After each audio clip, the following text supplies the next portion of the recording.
उर्दू दुनिया का number 1 debate show. आज का मुद्दा, जी हां, आपके जरिए लगातार हम जो एक सीरीज चलाए हुए हैं मजहबी हम आहंगी को लेकर के, सामाजिक सद्भाव को लेकर के, कौमी यकजहती को लेकर के, उसको बहुत पसंद किया जा रहा है। हिंदुस्तानी नहीं, दुनिया के अलग अलग मुल्कों से भी आपके कमेंट्स आ रहे हैं, आपके पैगामात आ रहे हैं कि इस वक्त और हमेशा ही मुल्क को कौमी यकजहती और आपसी सद्भाव को कैसे हम मजबूत करें, इसकी जरूरत है। और जी सलाम इसके लिए एक बड़ा प्लेटफॉर्म है। तो आइए आगाज करते हैं।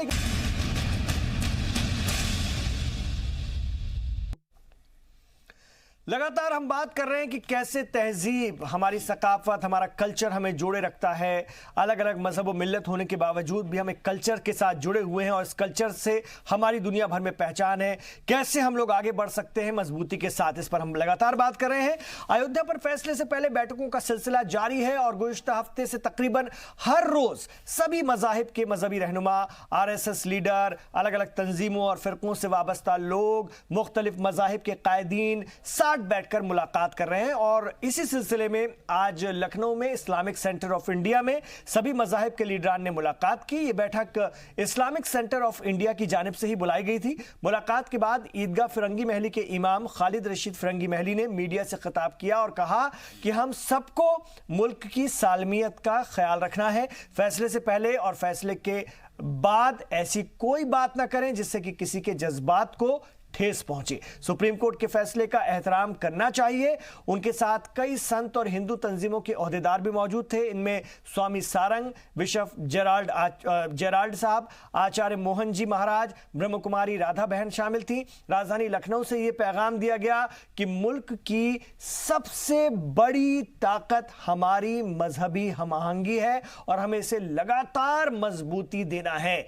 वहीं वजीर आजम नरेंद्र मोदी ने भी अपनी सरकार के वजीरों को सलाह दी है कि वो सभी अयोध्या पर बेवजह के बयानों से बचें और फिरकावाराना हम आहंगी को बनाए रखने में ताउन करें। पीएम मोदी ने अपनी काबीना से कहा है कि उन्हें इस मुद्दे पर बेवजह का तबसरा करने से बचना चाहिए और मोहब्बत और अमन का माहौल बनाए रखना चाहिए। तो मैं आपको सुनाता हूं कि आज लखनऊ में मौलाना खालिद रशीद फिरंगी महली और स्वामी सारंग जी ने बैठक के बाद क्या कुछ कहा, सुन लीजिए पहले।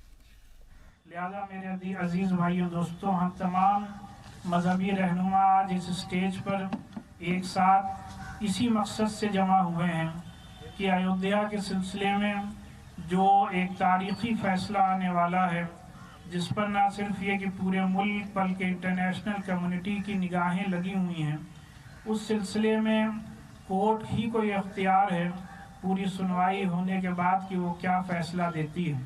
तो जो भी फैसला आए, हम लोग एक सच्चे हिंदुस्तानी, एक सच्चे देशभक्त होने के नुक्ते नज़र से उस फैसले का एहतराम करें। उस सिलसिले में हम सब लोग यहाँ जमा हुए हैं कि जो फैसला आए, ना हम लोग उस पर कोई जश्न मनाएं और ना उसके खिलाफ कोई एहतिजाज करें। सुप्रीम पावर है सुप्रीम कोर्ट, संविधान से बड़ा कुछ भी नहीं है। संविधान का हम सब आदर करते हैं और खूब शांति है। इसको आप अच्छी घड़ी कहिए, संकट की घड़ी कहिए, संकट तो ही नहीं, एक बड़ा सा क्वेश्चन मार्क है, उसको सॉल्व करना है। और सॉल्व हमें नहीं करना, सॉल्व सुप्रीम कोर्ट को करना है। हम बस पूरी आस्था निष्ठा के साथ हम देश के साथ हैं। हम ना हिंदू हैं ना मुसलमान हैं, हम हिंदुस्तानी हैं। तो लगातार आप देख रहे होंगे कि पिछले अगर 2 हफ्तों की हम बात करें तो तमाम मज़ाहिब के लोगों की तरफ से, तमाम रहनुमाओं की तरफ से, दानिश्वरों की तरफ से इसी तरह की बात सामने आ रही है कि हम एक हैं, हम देश के साथ हैं, हम मुल्क के साथ हैं। ये बहुत बड़ी ताकत है हमारी। आज अगर ये माहौल बन रहा है जो कि हमेशा से रहा है और इसको अगर इस जज्बे को दिखाया जा रहा है तो ये आगे आने वाली और भी बहुत सारी जो चुनौतियां हमारे सामने आने वाली हैं या हैं इस देश की, उनसे निपटने में बड़ा कारगर साबित होगा। जैसे ही 130 करोड़ लोग एक साथ आगे बढ़ेंगे तो दुनिया की कोई ताकत नहीं है जो हमें इसके लिए अपने आप को मजबूत बनाने में, देश को आगे बढ़ने से रोक सके। ये बहुत बड़ी ताकत है। मेरे 5 सवाल जिनके इर्द गिर्द हमारी चर्चा घूमेगी। हमारा आज का पहला सवाल है कि कौमी यकजहती को बरकरार रखने के लिए सरकार के साथ सामाजिक कोशिशें कितनी अहम जो कि इन दिनों नजर आ रही है। और मैं रोज अपने साथ सामाजिक लोगों को, मजहबी रहनुमाओं को, दानिशवरों को लेकर बैठ रहा हूं और हम लोग बहुत अहम बात कर रहे हैं, उसका असर आप लोगों पर, हम सब पर हो रहा है। दूसरा सवाल, मुल्क की सालमियत को लेकर सबका एक साथ आना क्या मुस्तकबिल के लिए खुश आइंद पैगाम है? इस पर बहुत गौर व खोज की जरूरत है। हमें अभी गरीबी से लड़ना है, अशिक्षा से लड़ना है, सेहत के लिए बहुत अच्छी सुविधाओं को बनाना है। इसके लिए ये तमाम एकता बहुत काम आएगी। तीसरा, अवध की सरजमी से मजहबी इत्तेहाद का पैगाम कितना अहम? इससे पहले दिल्ली में बैठकें हुई, अब अवध में बैठकें हो रही हैं। लखनऊ से आज जो बात निकल करके सामने आई है, उत्तर प्रदेश से जो बात निकल कर सामने आ रही है, अवध की सरजमीन गंगा जमनी तहजीब के लिए बहुत फेमस है, जानी जाती है, उसका नाम है, तो वहां से इत्तेहाद का पैगाम कितना अहम? चौथा सवाल, समाज को जोड़े रखने में मजहबी रहनुमाओं और दानिश्वरों का क्या हो किरदार? इस पर भी मैं रोज बात कर रहा हूं और दानिश्वरों को भी अपने साथ रखता हूं जिनका समाज में एक रसूख है, जिनका नाम है, लोग जिनको सुनते और समझते हैं। पांचवा सवाल, मिली जुली तहजीब मजहबी और कौमी इत्तेहाद को कैसे देती है मजबूती? हम लगातार बात कर रहे हैं कल्चर, हमारा जो कल्चर है वो हमें कैसे जोड़ता है, हमारी तहजीब कैसे हमें जोड़े रखती है, चाहे हम किसी भी पूजा पद्धति के हो, किसी भी मजहब मिल्लत को मानने वाले हो, लेकिन कल्चर बहुत बड़ी ताकत होता है और वो हमें जोड़ता है। तो मेरे साथ आज भी बहुत अच्छे मेहमान हैं, मैं उनका तारुफ आपसे करवाना चाहूँगा। मेरी खुशनसीबी है कि इस वक्त मेरे साथ जो मेहमान हैं, मेरे साथ एच.एस. रावत साहब हैं। आप एक हिंदू धर्मगुरु तो हैं ही, वेदों के बहुत अच्छे ज्ञाता हैं, जानकार हैं, साथ में आप एक बहुत बड़े ज्योतिष और वास्तु के विद्वान भी हैं और हिंदुस्तानी नहीं बाहरी मुल्कों में भी आपका बड़ा रसूख है और लगातार आप वेदों के जरिए जो हमारी तहजीब और सकाफत का एक अहम हिस्सा है उसके जरिए लोगों को पैगाम भी दे रहे हैं और उनके मसले मसाइल को दूर भी कर रहे हैं। मेरे साथ इस वक्त मुफ्ती डॉक्टर साद मुश्ताक हसीरी साहब स्टूडियो में तशरीफ फरमा है, देश के बहुत बड़े आलिम दीन हैं मुल्क के, और आप प्रैक्टिकल इस्लाम को लेकर के पूरे मुल्क में और दुनिया भर में वीडियो कॉन्फ्रेंसिंग के जरिए और अलग अलग मुल्कों में आप खुद जाते हैं, प्रैक्टिकल इस्लाम क्या है उसको लेकर के लगातार लोगों से राब्ते में रहते हैं और उनसे बात करते हैं। मेरे साथ इस वक्त फिरोज बख्श साहब स्टूडियो में तशरीफ फरमा है। आप चांसलर हैं मौलाना आज़ाद नेशनल उर्दू यूनिवर्सिटी के, सेंट्रल यूनिवर्सिटी है मुल्क की, और आपको मैं अपने साथ लगातार रखता हूं क्योंकि और आप मौलाना अबुल कलाम आज़ाद के ख़ानदान से आपका ताल्लुक़ है। लगातार आप इनके आर्टिकल्स और इनकी बातें सुनते रहते हैं और पढ़ते रहते हैं, जिसके ज़रिए समाज को जोड़ने की बरसों से कोशिश की जा रही है और बहुत ही सटीक दलीलों के साथ आप जो बात रखते हैं वो लोगों को नज़दीक लेकर आती है। तो आइए शुरुआत करते हैं और इस बात की शुरुआत मैं रावत साहब से करना चाहूँगा। एच.एस. रावत साहब जी, कौमी यकजहती को बरकरार रखने के लिए सरकार के साथ साथ सामाजिक कोशिशें जो इस वक्त चल रही हैं और हमेशा से चलती रही हैं, समाज हमारा बहुत समझदार है, बहुत मैच्योर होता जा रहा है, इन कोशिशों को आप कैसे देखते हैं? और सरकार तो कर ही रही है, वो तो उसका काम है और उसकी जिम्मेदारी भी है, लेकिन समाजी कोशिशों और समाज की कितनी बड़ी जिम्मेदारी आपको यहाँ पर लगती है? इमरान जी बिल्कुल सच कहा कि समाज, हिंदुस्तान एक ऐसा देश है, भारत एक ऐसा देश है कि जहां पर समाज ही तो है हमारा, हमारी संस्कृति तो है जो हमें एक करके रखती है, हमें और मुफ्ती साहब को एक बना के रखती है। आज भी आप देखें गांवों के अंदर हमारे जो हिंदू के विवाह शादी होते हैं, पड़ोस के सारे मुसलमान आते हैं, मुसलमान भाई आकर के, और ऐसे गले मिलते हैं जैसे कि कोई भेद ही नहीं है। और अगर हम उनके वहां भी जाते हैं तो मुझे याद है कि हमारे तो बिल्कुल पड़ोस में ही था, हमारी जो जमीन उनकी जमीन मिलती थी, उनके वहां भी अगर हम जाते थे तो हमारे लिए अलग से, मान लो अगर आपके यहां पर कोई ऐसा कोई नॉन वेज चीज बनती है तो उसके अलावा अलग से हलवा ही बैठाते थे कि भाई हमारे पड़ोसी हिंदू भाई आ रहे हैं, उनके लिए आज भी अभी भी होता है बिल्कुल कि इतना शानदार ताना बाना, वही रस्म, वही लेना देना, वही प्यार मोहब्बत, और जब भी हमारे पड़ोसी आते थे आके बोलते थे राम राम जी तो बड़ा अच्छा लगता था। लेकिन ये 90% आज भी है, 10% जो कुछ कट्टरपंथी लोग हैं वो कहीं ना कहीं इसको खराब करते हैं और बड़ा अच्छा लगता है। आज रावत जी नया हिंदुस्तान बन रहा है, आगे भी इंशाल्लाह ऐसा ही होगा। हम शीरो शक्कर की तरह रहेंगे, हिंदू मुस्लिम सिख ईसाई हम सब भाई भाई। बड़ी बात है, बड़ी बात। रावत साहब, वेद हो या हमारे और भी मजहबी जो किताबें जी, जी, हैं, जी, जी, हिंदू वो धर्म। भी बहुत इशारे करती रही हैं समाज, मनुष्य तो सामाजिक प्राणी है और लड़ना भी उसकी फितरत है, किसी न किसी रूप में वो लड़ता भी रहा है। लेकिन जो हमारी धार्मिक किताबें हैं या जो हमारी जो हमारा साहित्य है, इमरान जी, बिल्कुल। मैं चूंकि आप एक बड़े ज्ञाता हैं, मैं आपकी बात समझ गया, वो किस तरह इशारा करता है। मैं समझ गया आप क्या कहना चाह रहे हैं। जी। हिंदू धर्म में, सनातन धर्म में सबसे पहले सर्वे भवन्तु सुखने सर्वे संतु निरामया, यानी ये जो सूत्र हमें दिया, जो श्लोक दिया, ये अनादिकाल से है, बहुत पुराना है। यदा यदा ही धर्म से, गीता के अंदर बेशक, यानी कहीं कोई, कृष्ण भगवान ने भी ये कहा है कि पहल कभी नहीं करनी चाहिए, 99 100 बार उसको माफ करने की प्रवृत्ति रखनी चाहिए। गीता भी हमें यही ज्ञान देती है, हमारा वेद भी हमें यही सिखाता है, अहिंसा परमो धर्म है, अहिंसा नहीं करनी चाहिए। अब जब हमारी तो सूत्र ही हिंदू धर्म की पूरी रीढ़ सनातन धर्म की इसी बेस पे टिकी हुई है कि जो हिंदू धर्म चींटियों को भी अगर देता है तो हम तो अपने मुसलमान भाइयों को हमेशा गले से ही लगाते हैं और आज भी लगाते हैं। लेकिन जहां फरका फरस्ती की बात आती है, कुछ ऐसे लोग होते हैं, जब इस तरह की जब तकलीफें होती है तो निश्चित तौर पर कहीं ना कहीं विरोध बढ़ जाता है और कुछ नहीं होता। जैसा कि मुख्तार अब्बास नकवी जी ने उस दिन कहा था कि हमारे बहुसंख्यक भाइयों के तो डीएनए में ही कौमी यकजहती है, आप उसको निकाल नहीं सकते, और हमारे बहुसंख्यक ही नहीं, हिंदुस्तानियों के डीएनए में ही कौमी यकजहती है, आप उसको नहीं अलग कर सकते, वो हमारा नेचर है। ये बड़ी बात है। मैं आ रहा हूं रावत साहब आपके पास। मुफ्ती साहब, अगर हम देखें कुरान करीम के हवाले से, आपसे मैं इसलिए अक्सर बात भी करता रहता हूं और आपको अपने साथ इसलिए भी हम रखते हैं खास तौर से कि कुरान करीम के हवाले से जो बातें आपकी तरफ से आती हैं, रसूलुल्लाह की ज़िंदगी के हवाले से, हदीसों के हवाले से, उसमें ऐसी बहुत सारी बातें भरी पड़ी हैं जो इस वक्त और हमेशा से कौम को समझना चाहिए और कुछ वजूहात से भुला भी दी गई हैं या उनको नज़रअंदाज भी किया है। उसको कैसे समझें हम इस वक्त जब आप प्रैक्टिकल इस्लाम की बात करते हैं? बहुत अच्छी बात पूछी है आपने। देखिए, मैं अक्सर एक बात ये कहता रहता हूँ कि कुरान करीम या अहादीस, नबी करीम अलैहिस्सलाम ने जो कुछ बयान किया है, तो उसका एक प्रॉस्पेक्टस होता है, उसका एक कॉन्टेक्स्ट है, उसका एक पस मंज़र है कि वो किस ज़माने में क्या बात कही गई है। मुश्किल ये है कि आज अरबी ज़बान में अगर कोई भी बात लिख दी गई तो उसे हमने ये नहीं समझा कि किसने लिखा या क्या लिखा, उसे हम समझा कि खुदा का कलाम है, चाहे अरबी ज़बान में। बल्कि मैं जिस इदारे से पढ़ा हुआ हूँ, मुझे अफसोस है कि एक बहुत बड़े मेरे उस्ताद वो कहते थे कि अरबी ज़बान की गाली भी मुझे अच्छी लगती। ये तो गैर माकूल बात, उस वक्त तो हमें भी ये लगता था कि अजीब सी बात, लेकिन अब मुझे लगा कि ये बात तो गलत है।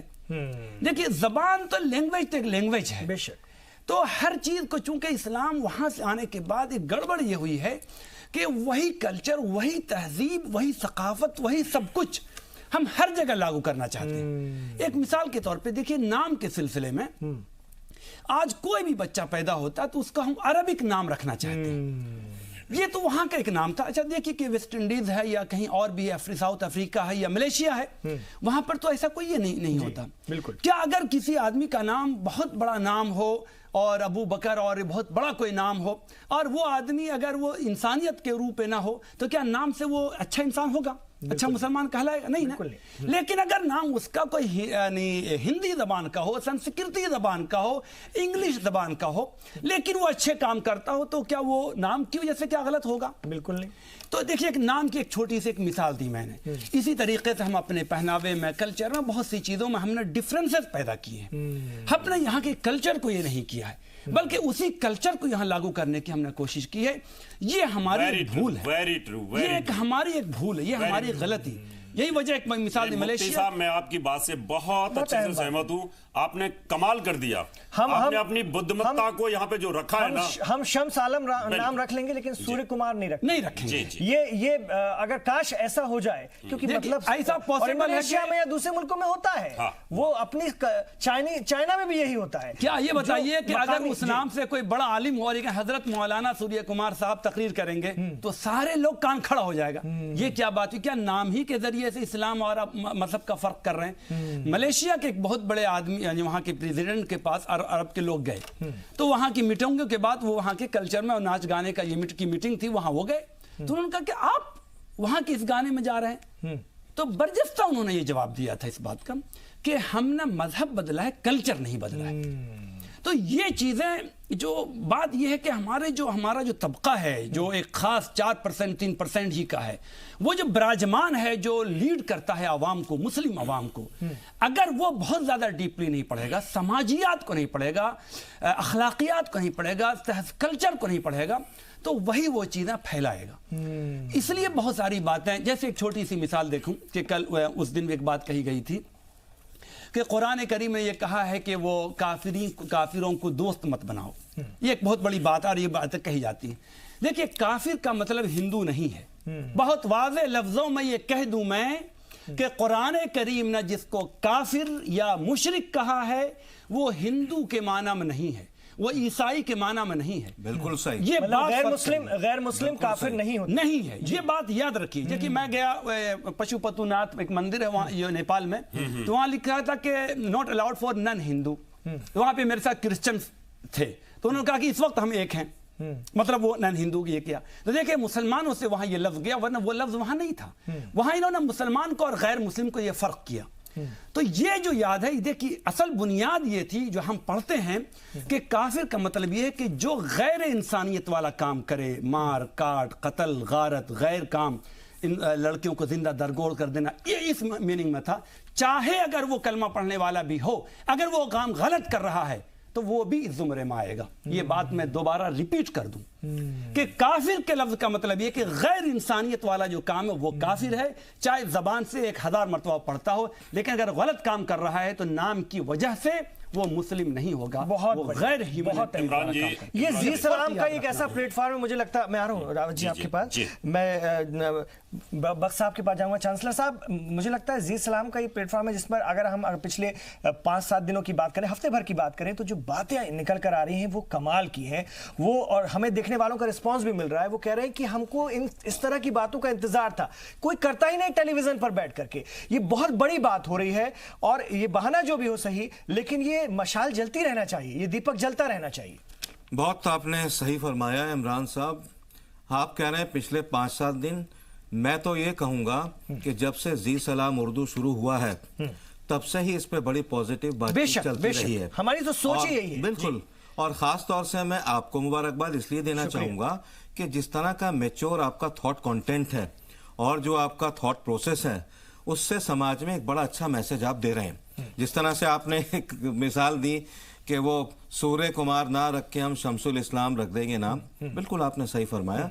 हमारा जो कल्चर है ना हिंदुस्तान में, मुफ्ती साहब ने बड़ी तफसील से इस बात को समझा दिया है। देखिए, मैं आपको एक बात बताता चलूं कि हिंदुस्तान जो है गालिबन इसको सेकुलर कंट्री कहा जाता है। सेकुलर का मतलब आप क्या समझते हैं? वहां जहां किसी मजहब का गलबा ना हो, ये ठीक नहीं है।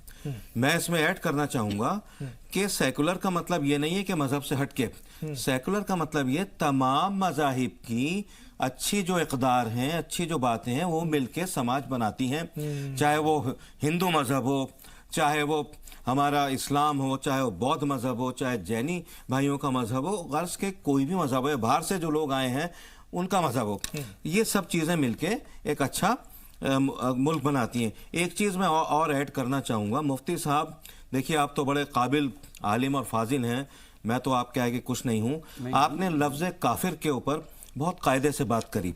हिंदू हरगिज काफिर नहीं है।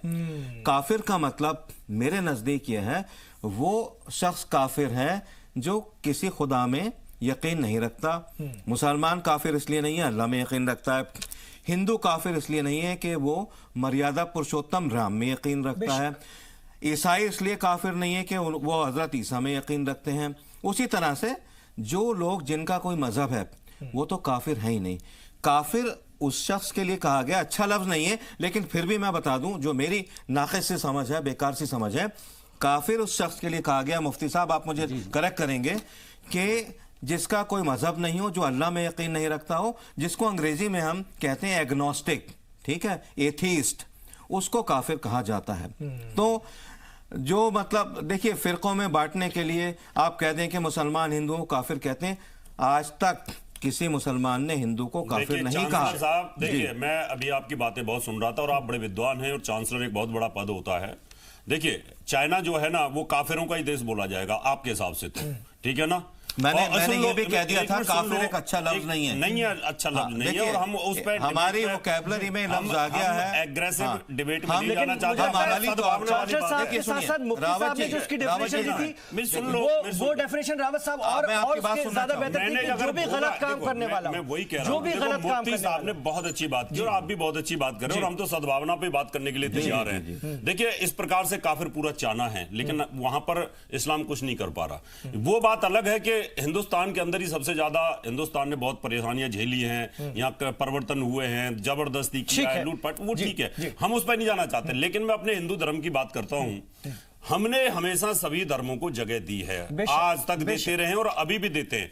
देखिए, हमारी सद्भावना तो ये कहती है कि अगर किसी मुसलमान भाई को कोई तकलीफ होती है तो हिंदू भाग करके आ जाएगा वहां पर। बेशक ये हमारा एक हमारी शिक्षा है, बचपन से हमें शिक्षा ये हमारी हिंदुस्तान की तहजीब है। केरल के अंदर अगर आप देखें तो वहां बाढ़ आ गई थी और मस्जिद ढह गई थी वहां पर, और वहां पर मंदिर खोल दिए गए थे कि भाई आप आइए और आकर के नवाज़ादा कर लो।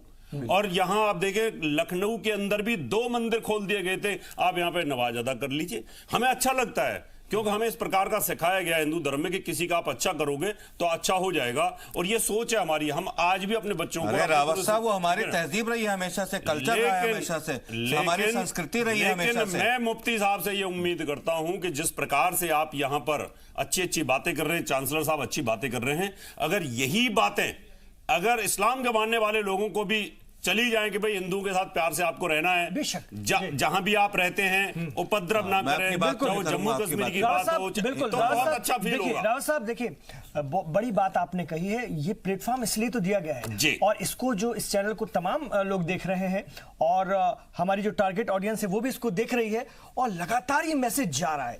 ये चीज धीरे धीरे ही सही, जो सच्ची बात है, हक बात है, अगर लोगों के जहन पर आती चली, आज आप लोगों की कोशिश से तो इंशाअल्लाह ताला हम बेहतर समाज बनाने में कामयाब हैं। देखिए इमरान साहब, रावत इमरान जी, एक मिनट, आप लोगों के यहां से बोली हुई बातें, जैसे मुफ्ती साहब ने बोली, चांसलर साहब ने बोली, इस प्रकार की अगर बातें पब्लिक में जाती हैं जी सलाम के माध्यम से, नो डाउट कि हिंदू मुसलमान के अंदर फिर वही भाईचारा आएगा। हिंदू तो तकलीफ में तब आया जब उसके साथ तकलीफ हुई है, बिल्कुल, तब जाकर के एग्रेसिव हुआ, अदरवाइज तो हिंदू की नेचर। आज मैं अपनी बात पूरी कर लूं चाचा साहब, लेकिन आज की काविशों को देखिए, आज की कोशिशों की तरफ जाए, जो कोशिश हो रही है ये भी बहुत ताज्जुब में डालने वाली। लगातार आप देखिए बैठकें हो रही हैं और सब लोग उसमें शामिल हो रहे हैं। वजीर आजम नरेंद्र मोदी ने जो बात कही, अपनी मिनिस्ट्री के लोगों को भी कही, जो बात निकल करके सामने आई, आज देखिए देश में किस तरह का एक समानता का, एक दूसरे को कोई आहत ना हो, किसी को भी ठेस ना पहुंचे, सब इस बात को कमिट कर रहे हैं। ये बहुत बड़ी बात है। एक दूसरे के एहसास को समझने की ताकत इस वक्त अगर लोगों में आई है तो ये एक अच्छे समाज की निशानी है, हमें ये भूलना नहीं चाहिए। हाँ, देखिए आपने इस डिस्कशन को बड़े अच्छी राह पे डाला इमरान। मैं अपनी पहले बात पूरी करूंगा, उसके बाद आपके सवाल पे आऊंगा। देखिए हिंदुस्तान जो है, नहीं अभी हाँ पहले रावत साहब की एक बात को मैं थोड़ा सा क्लियर कर दूं। रावत साहब, आपने एक बात कही अभी, आपने कहा कि क्या ही अच्छा हो कि तमाम मुस्लिम कम्युनिटी मुफ्ती साहब जैसी हो जाए, चांसलर साहब जैसी हो जाए। बिल्कुल ठीक, मैं आपको इस बात का यकीन दिलाता हूं हमारी तमाम कम्युनिटी ऐसी ही है। ठीक है, ऐसा नहीं है कि हम कम्युनिटी से अलग या हमारे सींग उगे हुए मेरे सर पे या मुफ्ती साहब के, सारी कम्युनिटी ऐसी है। थोड़ा सा फर्क जब पड़ता है कि जब सियासतदान वो अपने चंद यानी वेस्टेड इंटरेस्ट की वजह से कम्युनिटी को वर्गलाते हैं, बहकाते हैं, भड़काते हैं। ठीक है, एक छोटा सा सबूत मैं देके बात पूरी करूंगा, फिर आपका जवाब भी दूंगा इमरान भाई। क्या है कि एक खास किस्म के जो लोग हैं जो अपने आप को सेकुलर कहते हैं, मुझे लगता नहीं कि सही मानों में सेकुलर है। मैं तो लफ्ज़ सेकुलर को पसंद नहीं करता हूं, लेकिन फिर भी मैं समझता हूं कि आज के दौर में जो आपने कहा सब लोग मिलके बैठ रहे हैं, आज हिंदू मुसलमान सिख ईसाई सब मिलके बैठ रहे हैं। क्या है कि वो राम मंदिर के लिए बैठे, क्या है कि वो बाबरी मस्जिद के लिए बैठे, क्या है कि वो सब मंदिर मस्जिद के लिए बैठ रहे हैं। सबसे बड़ी बात है, एक वो नया हिंदुस्तान बनाने के लिए बैठ रहे हैं, जैसे कि मोदी साहब ने कहा है। और मैं यहां पे ये भी जोड़ता चलूं कि हिंदुस्तान जो है, पहले जैसे अरबी का जिक्र किया था मुफ्ती साहब ने, हिंदुस्तान को अरबी में पहले दारुल हरब कहा जाता था। रावत जी, दारुल हरब का मतलब है वो देश, वो मुल्क के जहां पर राज करने वाला जो बादशाह है वो मुसलमान नहीं है, गैर मुस्लिम है, हिंदू है, ईसाई है, कोई और है। और ये ठीक नहीं हमें लगता था। अच्छा हाँ, दारुल इस्लाम या दारुस्सलाम उस मुल्क को कहा जाता है कि जहाँ राज करने वाला मुसलमान हो, जैसे ईरान है, सऊदी अरब है, इंडोनेशिया है, तुर्की है। मौलाना अबुल कलाम आज़ाद जो भारत रत्न हमारे पहले वजीर तालीम रह चुके हैं, उन्होंने हिंदुस्तान को एक नई टर्म दी। मुफ्ती साहब जी। आप इसकी तस्दीक करेंगे। उन्होंने कहा हिंदुस्तान ना तो दारुस्सलाम है, बिल्कुल नहीं है, ना ही ये दारुल हरम है, हिंदुस्तान दारुल अमन है, ये शांति का देश है। ठीक है रावत जी, ये it is a land of peace. ये बिल्कुल उसी रास्ते पर मैं समझता हूं पिछले 8-10 दिन से हिंदुस्तान में ऐसा लग रहा है कि नई तारीख घड़ी जा रही है। वही लोग जो पहले मोदी जी के लिए गलत अल्फाज इस्तेमाल करते थे, वही लोग जो बीजेपी को, जो सरकार को, जो आरएसएस को गालियां देते थे, अब वो लोग ये समझ गए हैं कि शायद हमारा नजरिया गलत था। आरएसएस भी ऐसी तंजीम है जैसे जमात इस्लामी है या और कोई तंजीम है, ये दोनों नेशनलिस्ट तंजीमें हैं। ठीक है, मुल्क के लिए जीती हैं, मुल्क के लिए मरती हैं। तो ये चीज अब सबके समझ में आ गई है और अल्लाह का बड़ा शुक्र है कि जो स्टेप मोदी जी ने, अमित शाह साहब ने, इनकी पूरी टीम ने और कश्मीर में अजीत डोभाल ने लिया है, उससे सारे हिंदुस्तानी एक हो गए। अब आप ये देखेंगे इमरान जी कि अब ना हिंदू है, ना मुसलमान है, ना सिख है, ना ईसाई है। ठीक है, पर्सनली जो है उनका मजहब है वो घर पे रखें, लेकिन जब रोड पे आते हैं तो ये सारे हिंदुस्तानी हैं। अब ना तो हिंदू कार्ड चलेगा यहाँ, ना मुस्लिम कार्ड चलेगा इमरान। यहां अगर कोई कार्ड चलेगा तो वह हिंदुस्तान कार्ड चलेगा, and that is the supreme thing. बहुत बड़ी बात। आ रहा हूं सर आपके पास, और आ रहा हूं, एक छोटे से वक्फे का मुझे इशारा हो रहा है। मैं अपने नाजरीन से भी गुजारिश करूंगा जो लगातार हमारी इन चर्चाओं को, इस बहस को, इस बातचीत को सुन रहे हैं। ये बहस तो नहीं, एक बातचीत, अब बड़ी चर्चा है, और खास तौर से इसको लेकर आप लोगों का जो रिस्पॉन्स आ रहा है वो बड़ा पॉजिटिव है। और ऐसा लग रहा है बहुत सारे लोगों को, रावत साहब, ऐसी बातों का इंतजार था। लोग तंग आ चुके हैं नफरत से, लोगों को प्यार चाहिए, और ये प्यार ही मुल्क की ताकत है, इसके अलावा कोई और ताकत नहीं हो सकती। 130 करोड़ लोग प्यार से आगे बढ़ेंगे तो हम क्या नहीं कर सकते, दुनिया कहीं टिकती है हमारे आगे।